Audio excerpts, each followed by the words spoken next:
Samajwadi party के दागी प्रत्याशी नाहिद हसन की परेशानी बढ़ी। कैराना की फास्ट ट्रैक कोर्ट में नाहिद की जमानत याचिका खारिज। गैंगस्टर एक्ट के तहत शनिवार को हुई थी नाहिद की गिरफ्तारी। कैराना विधानसभा से समाजवादी पार्टी ने बनाया था प्रत्याशी और अब समाजवादी पार्टी कह रही है कि देखिए इन्हें अब फंसाने की कोशिश हो रही है। ये बात आज प्रेस कॉन्फ्रेंस में कही गई। अखिलेश यादव ने कहा कि अब नाहिद को टारगेट करने की कोशिश हो रही है, लेकिन अब यह समझा जाए, दागियों को लेकर हमने बातचीत की, उसको और परिप्रेक्ष्य में रखने के लिए हम जरा आपको यहां एक जानकारी दिखाना चाहते हैं। दागियों पर दरवाजा खुला तो अगर इधर खुला तो किसने बंद रखा दागियों के लिए? जरा ये देखिए, यहां पर देखिए कैराना विधानसभा की हम बात कर रहे हैं। नाहिद हसन की बहन इकरा हसन समाजवादी पार्टी की प्रत्याशी हैं संभावित, और कैराना कांड का आरोपी गैंगस्टर एक्ट के तहत मुकदमा जिस पर है वो नाहिद हसन है। तो अब ये बात कही जा रही है, उधर से कहा जा रहा है कि देखिए ये जेल बेल का खेल चलता है इनके यहां और इस तरह के लोगों को टिकट दी जाती है, और इधर से कहा जा रहा है कि हमारे लोगों को मजहब के आधार पर टारगेट करने की कोशिश की जा रही है। रामपुर विधानसभा भी जरा देख लीजिए, एक तो मैंने आपको दिखाया, आप जरा इधर का हाल भी देखिए। अब्दुल्ला आजम 43 मामलों में मुकदमे हैं और पिछली बार जीतने के बाद भी विधायकी रद्द हुई। क्यों? क्योंकि उन्होंने अपनी उम्र के संदर्भ में जो कागज दिए थे, पासपोर्ट के मामले में भी उन पर मुकदमा, 43 मामलों में मुकदमे, हालांकि सब पर जमानत उनको फिलहाल मिल गई है। अब मेरठ देखिए, रफीक अंसारी कैराना कांड का मास्टरमाइंड, समाजवादी पार्टी का प्रत्याशी रफीक अंसारी कैराना कांड के संदर्भ में ये मास्टरमाइंड माना जाता है और ये इस तरीके से एक ऐसा चेहरा है जिसको लेकर एक खास परसेप्शन है, लेकिन उस परसेप्शन की परवाह किए बगैर समाजवादी पार्टी उसके साथ आगे बढ़ रही है। किठौर विधानसभा में देख लीजिए, किठौर विधानसभा नेक्स्ट दिखाइए, किठौर विधानसभा शहीद शाहिद मंजूर, कई मुकदमे दर्ज हैं। कई मुकदमे दर्ज होने के बावजूद शाहिद मंजूर समाजवादी पार्टी के कैंडिडेट हैं। अब सवाल यह है कि ठीक है, अगर यह भी समझा जाए कि एब्सोल्यूशन में कोई बात नहीं की जा सकती, तो क्या समाजवादी पार्टी ऐसे लोगों को खास तौर से अपने यहां पर लाने और बढ़ावा देने, टिकट देने में आगे है क्या? जरा इसको भी समझने की कोशिश करते हैं और इसको मैं जरा शंभू सर के पास जाऊंगा और समझूंगा। शंभू सर, इसमें समाजवादी पार्टी सबसे आगे है क्या?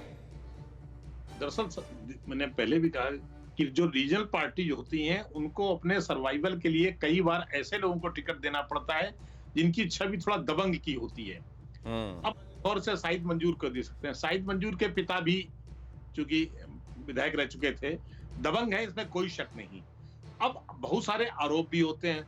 नाहिद हसन के ऊपर आरोप है कि उन्होंने ही सबसे पहले नारा दिया था कि एक विशेष समुदाय वालों से सामान न खरीदा जाए, हालांकि उन्होंने भाजपा कहा था, है ना।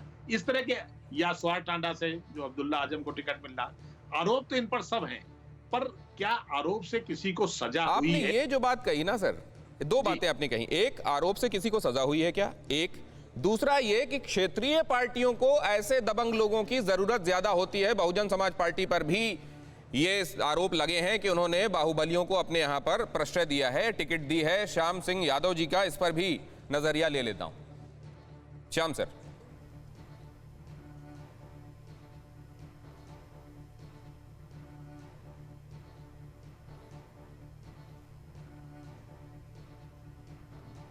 श्याम सर, आवाज आ रही है आपको? हेलो, हाँ सर। बहुजन समाज, क्या क्षेत्रीय पार्टियों को बाहुबलियों की ज्यादा आवश्यकता होती है सर? मजबूरी हो जाते हैं क्या उनकी वो, क्योंकि वो दबंग छवि उनको चुनाव जिताने में, विनेबिलिटी में मदद देती है? देखिए दिनेश जी, अभी एक आंकड़े के हिसाब से ये सब कोई किसी से कम नहीं है। बीजेपी पार्टी में भी अभी जो आउटगोइंग एमएलएज हैं, 102 के ऊपर क्रिमिनल केसेस दर्ज हैं एक आंकड़े के हिसाब से, ठीक है। उसी तरह से मैं पूछना चाहता हूं कि आज नाहिद हसन जी को अगर टिकट मिला, चुनाव लड़ने जा रहे हैं, पिछले 5 साल से ये सरकार सत्ता में थी, तो ये आज ही गैंगस्टर एक्ट लगाना है जब चुनाव की घोषणा हो गई है? अभी तक क्या किए? मनीष जी अगले 10 सेकंड में जवाब। मैं पहले ही टाइम से ज्यादा आगे चला गया हूं। मनीष जी, दो बातें मैं जरूर कहना चाहूंगा।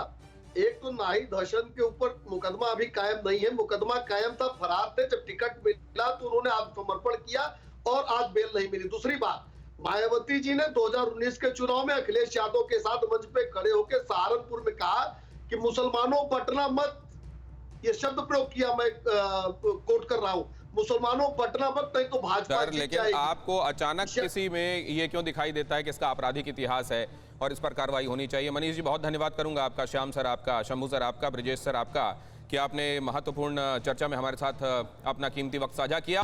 कोरोना धर्म नहीं देखता, जात नहीं देखता, अमीर गरीब ऊंच नीच नहीं देखता। कोरोना सिर्फ मौका देखता है, लेकिन आप उसे मौका मत दीजिए। बस इतना कीजिए, जब कभी दफ्तर से, बाजार से घर लौटिए तो इतना ख्याल जरूर रखिए, कहीं आपके साथ कोरोना आपके घर तो नहीं जा रहा।